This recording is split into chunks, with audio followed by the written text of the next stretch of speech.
Hello. My name is Bryce Tubbs. Today we're going to be talking and doing a deep dive about how wow, I'm like really like flustered. Today we're going to be doing a deep dive into how Diana was able to reach $5,700 per month in her business. Now, this thing is really kind of near and dear to my heart because when she was first getting started, she did not have a huge amount of money to get started, right? Because she was she had just started a new job, and it wasn't quite the job she wanted. It was like a part-time job, and she was trying to save up some money, and she was like, I just can't quite afford to do the full payment for the program. So we introduced her to some of our funding partners. They were able to kind of get a really good deal on a pretty wide payment plan, and they're able to get her funded and get in there. And she took it. Like most people, like if they don't have the money, or if they think about getting like a funding option, then they kind of get fearful or they turn away. But she was one of those people where it's like, it doesn't matter the cost. Let's go do this. I want to go get my goal. I'm going to go and reach it. And she did, right? So let's just kind of dive into it today. So the first thing that I always do whenever we do like a training like this is talk about the mindsets around money, because everyone thinks that you're just going to go and magically market to like these companies. They're going to come to you. You're going to say your price point, and they're automatically going to pay you money, right? And it's really easy to kind of think that way because when you're first getting started, most people think that you don't know where the right clients are, and that is to a certain degree. But I can tell you from firsthand experience and from coaching over 150 students out of our private mentorship program that it's very easy to blow opportunities with bigger companies. Just because a company with 40 plus employees comes and sits right in front of you does not mean you're going to pull away with any kind of money, if a contract at all. So let's kind of dive into this thing and really deep dive into this. Now, before we go any further, if you want some help doing this, you want some help growing your business, you've been trying to figure out on your own, but just not quite working, I just invite you to go ahead and click on the link inside the description either above or below the video to see if I can help you. Wherever you're watching, it's going to be below there. Now, if you're watching this thing live, go ahead and write down hashtag Team Live so I know to make it more interactive. I can answer some of your questions, and I can make it really easy for you guys to get some good value out of this. If you're watching the replay, write hashtag Team Replay. Just let me know that so I can leave you a gift as well for watching the video. Then if you ever have any questions or you want me to connect with you, write hashtag Connect, and I'll go answer your questions you might have inside of either the messenger or the comment section because I just want to be here for you. Henry Web Solutions says hashtag Team Live. Hello, Henry. Great to see you. Great to see you. Yeah, guys, if you guys need a website, he has a really cool offer where he doesn't charge anything up front. He charges more of a maintenance fee so he can constantly make adjustments and constantly make updates for your website. Go ahead and drop. Yeah, we'll talk about that. Let me know inside of the comments if you want me to do a video with someone who does web designs, or maybe if you're needing a website, but maybe money's a little bit tight in the beginning. Go ahead and write that down in the comment. I'll see if I can work something out with them to give you guys some information on that. But just kind of diving back into what we're talking about. Okay, number one. Okay, do not settle for clients that pay you less than what you are worth. Okay, now when I say less than what you're worth, like a lot of people, they don't really know exactly how much you should or how much you could be charging for these services. So I got on the phone yesterday. Someone was interested in the mentorship program, and he's like, "Yeah, man, I got like 5 clients, and they paid me like $300 a month." And I was like, "Ooh, I want that to be like," because he signed up to join the program, but I want it to be the last time he ever brags about having a $300 per month client. Right? It's very hard for you to be able to build a sustainable business off of $300 per month. It can be done, but you generally need a tremendously large amount of clients in order for you to make a sustainable amount of money.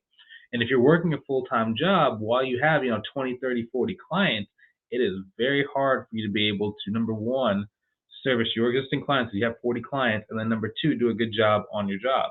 And most people, when they're at that 30, 40 client level, if they've underpriced it, it makes it very hard for them to have a significant amount of income to walk away from their full-time job. So the trick is you have to consider the end before you get started. So you need to be doing, at least in my case, when I was trying to leave my job permanently, my goal was to have a minimum of $500 per month, right? Because then if I wanted to make a six-figure income, I only needed about a little bit about 17 clients on average, right? 17 is pretty manageable. That's less than 20 to 30 hours per month for those clients, right? So that means you can work that full-time job, you can still have a life outside of it, and you can make a meaningful income. So that once you get to that, 17 clients or less mark, you can leave your job and still make a really good amount of money, right? And today, we always focus on between $500 to $5,000 per month. Now, always remember this question and always remember this statement.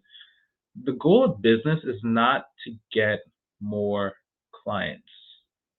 The goal of business is to make more money so you can have more choices and more options, more choices to choose to work with the clients you want, more choices to choose to be able to spend time with your family, choices to live wherever you want, choices to control your time.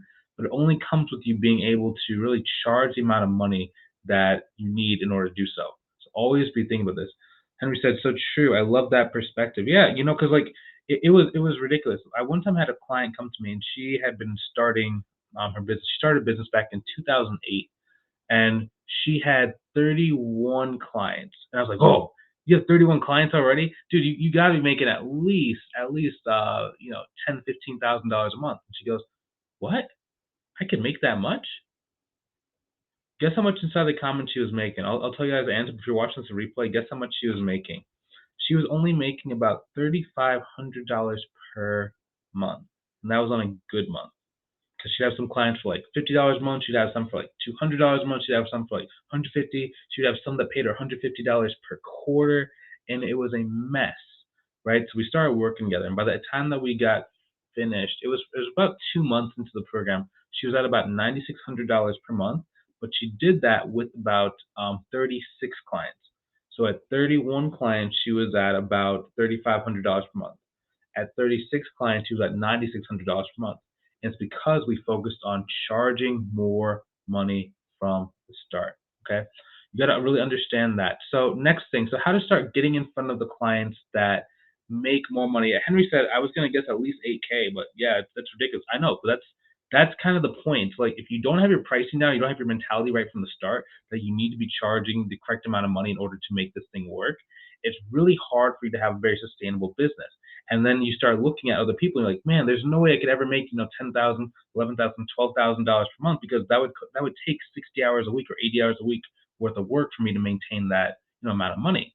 But when you price it right, you can hit those higher income levels without killing yourself in terms of the number of hours that you're working, and still have a life and still have free time. At least that's what's been in my experience and for the students I've worked with.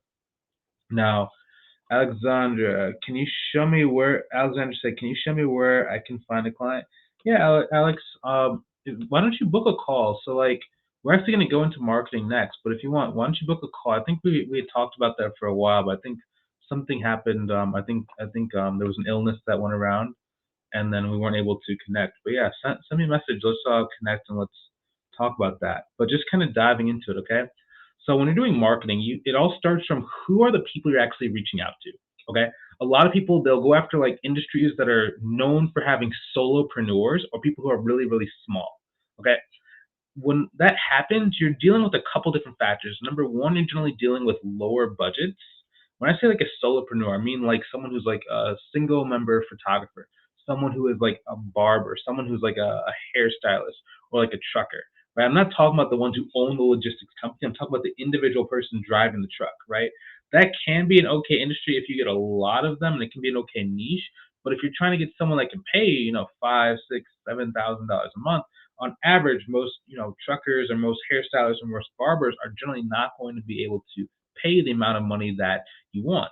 And generally, what I see happening is people will go after those kind of clients and they'll choose that as their main niche. When they try and charge $500, $600, $700, $800 a month, they get punched in the face.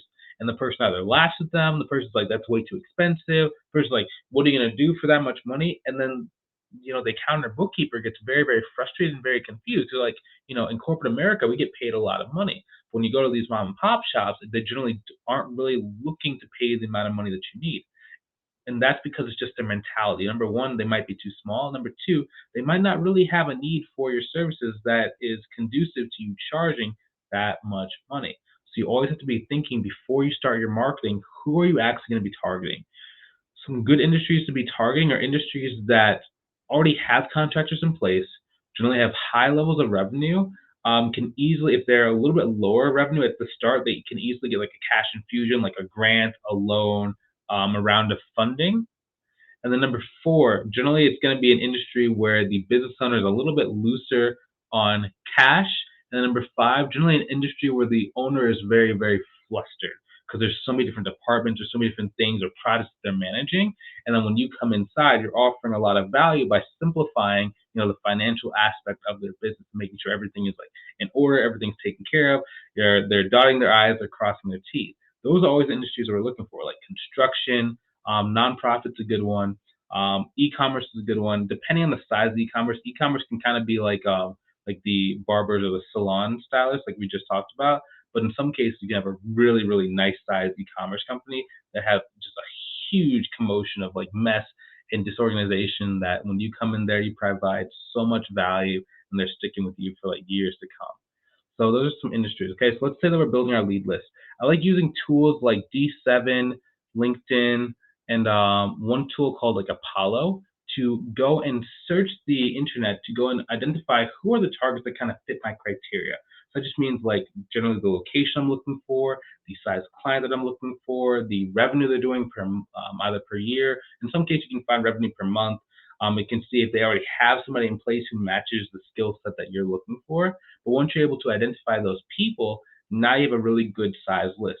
Once you have a good size list, there's two main ways you can go and contact them.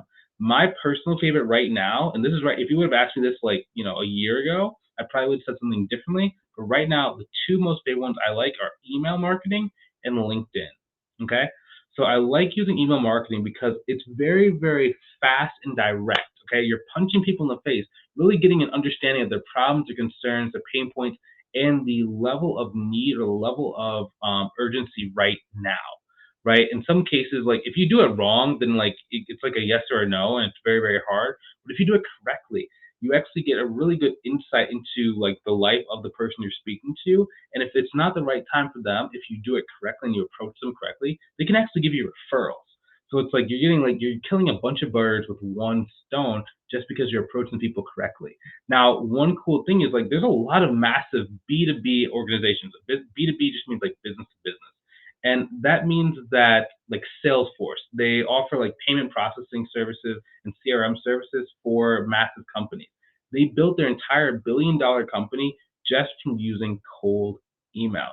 So when you really master how to use cold email, it's so, so, so powerful. For example, one of my students named JT, he sent out 125 emails and he got $750, a $750 per month client. And that only took him about 2 weeks to go and do that, right? And then from that original 125, a good portion of them actually came back and wanted his help in the future. But it was just so quick and it was just directly to the point.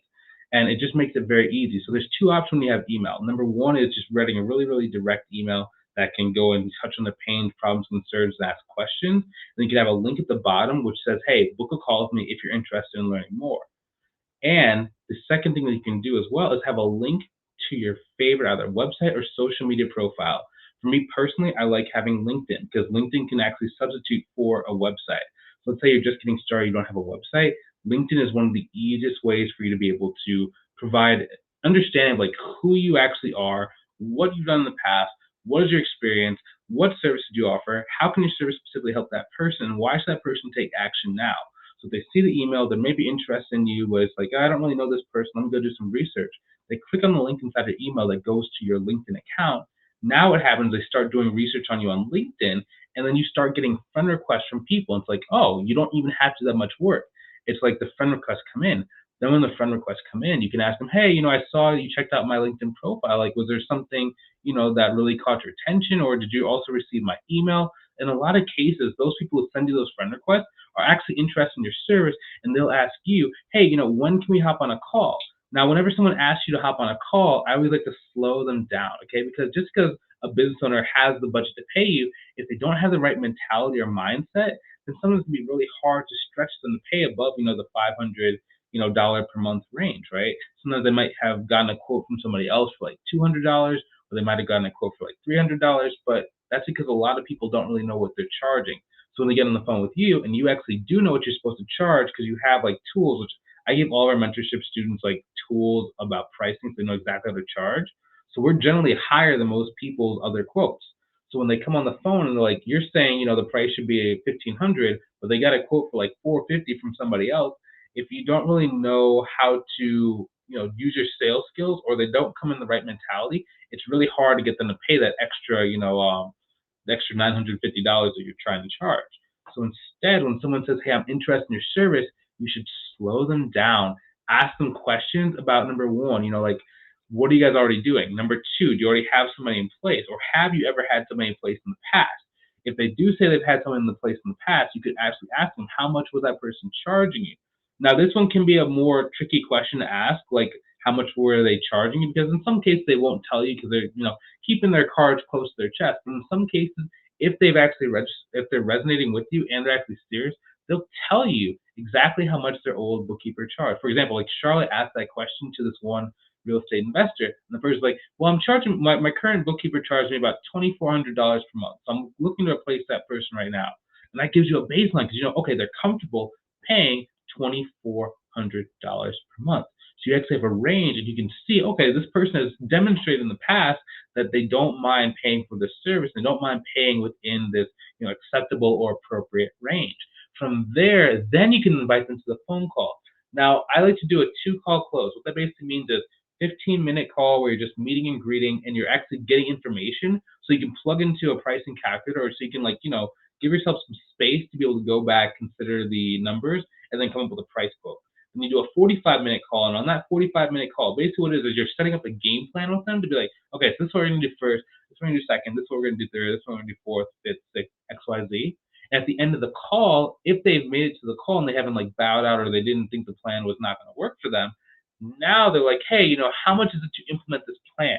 And then you can actually draw it out, and you can write out the numbers, you can negotiate, you can really talk from there. And from there, it's very, very simple to be able to do that. But it all started with first email. Then they came to your LinkedIn. You had a brief conversation. Then you slowed them down. You evaluated whether or not you thought they were good. And then you invite them to the call. Another reason why slowing them down when they're interested in your service and then evaluating them is it actually creates this frame that you're, one, very exclusive, and then number two, you're very serious about only working with people who you really think is a good fit, right? Because that fits into that 45-minute game plan call. Because the reason why we're doing it like that is because we don't want to work with people who we don't want to work with. We want to make sure the clients we take on are extremely quality and really fit the ideal standard for our future lifestyle. If you get a client where it's like they're just nitpicking you, they're constantly calling you, they're sending you text messages at 3 a.m. in the morning, you don't respond one time because you're sick, because your child gets sick and you have to go into the office to pick them up, and the person's cussing you out because you didn't respond to them, that's not a client you really want. So by slowing them down, you get to see who is the person, who are you dealing with, are they going to be a good fit moving forward, are they going to support your lifestyle, are they going to be the client where when you tell them, hey, I'm taking a 1-week vacation, or I'm taking a 2-week vacation, I'm going to be a little bit behind. I'm going to do as much as I can to get ahead of the work, but there might be some delays in communication. Just let you know that. Are they going to be the person that's okay, cool, have a great vacation? Or are they going to be the person that's you can't go on vacation, I own you, right? You got to know that ahead of time before you do it, because again, it's not just about collecting a lot of money, right? Because it's cool to make $20,000, $30,000 a month, but if you have no freedom, you have no control over your life, you have nothing else, there's not really that much point in running a business, okay? So you got to make sure that, just like we talked about in the beginning, you know the end from the start, you have an idea of who you actually want to work with, and you're sticking to that goal along the way, okay? The more integrity you have with that, the more integrity you have with staying true to yourself and staying true to your value, the easier it is going to be for you to reach your, lifestyle goals that you might have. Now, hopefully you get some understanding out of this. If you have any other questions, go ahead and either put them inside of the comment section. I'll stick around for about 2 more minutes. I do have an appointment, hard stop at about 3:57 to go prepare for another call. So if there are any questions, go ahead and put them inside the comments. Now, if you're watching this thing on the replay and I wasn't able to answer any questions because you weren't watching this thing live, go ahead and write down #connect, and I'll reach out to you and I'll answer those questions when I get some time available. And also, if you have some challenges growing your business, maybe you've been trying to do this. I spoke to a gentleman about a week ago, and the person had been trying for a really, really long time, and he was really serious, but it just wasn't really clicking for him. So he joined the mentorship program, and it's just dude, All you got to do is A, B, C, D. I know you've been trying this thing, but here's why this thing isn't working. And man, this is cool branding and all, but the words on the website just really does not really resonate with the people who are seeing it. Someone said, how much time do you spend on looking for clients as opposed to doing all the other things you have to do to run your business? Great question. So it depends. Generally, for me, when I'm first working with a student, it takes a little bit longer. But as we kind of go with them, it can take about 15 to about 45 minutes per day. Now, is that optimal? No. Is it enough to get you to your goal? Yes. If you could spend more time on it because, like, maybe you don't have a job right now and this is all you're doing, or this is what you've been doing full time, could you do it more, like 2 hours a day? You definitely could, which generally takes about 15 to 45 minutes every single day for you to go. And that's once you have the automation down, it does get a little bit less because then when you have the automations going, it's more about logging into your phone, checking it out, be like, okay, cool. Did this person respond on time block one? Then maybe come back around lunchtime. Did this person respond? Okay, cool. They did or they didn't. If they did respond, they responded favorably. You move them down to the next stage inside of your messaging script. If they didn't, you kind of ignore them. Then you do a third check right before you're getting ready to leave, your office for the day. If you work from home, that just means the room office, and you just go back to your day. So hopefully that answers your question. And the reason why we want to do it about maximum 45 minutes per day is because, generally when you're doing good marketing, you're going to fill up your business very quickly.